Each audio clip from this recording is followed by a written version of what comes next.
qofka oo beeshan wadankan waxa aad loo raadiyaa ninka lagu shaqaysan karo oo jaahilka ah nin wax soo kordhin karo inaan raawo male haday timaado qoryaan qaadanayna magaalada daban ka shidayna Aziz lafta garee baa qaaday mas'uuliyadda dixreed madaxweynaha 4 sano waa 5 sano ma aha 5 sano qof ka dhigina malaha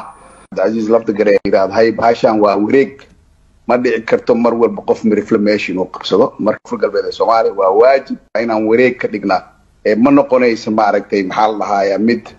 dad gaar ah siiyay oo mar walba meel kasta ay intay isugu yimaadaan iyaga u haysto inay iska leeyihiin aniga gudoomiye baarlamaan inaan ahayn adna waa ogtahay hadaad leedahay waad ahayd maaragtay wali waad tahay sheega kala waa laakiin gudoomiye baarlamaan aniga ma ihi niyo arintaas aniga waa ka fikiray si fiican uga fikiray waxa ii soo baxday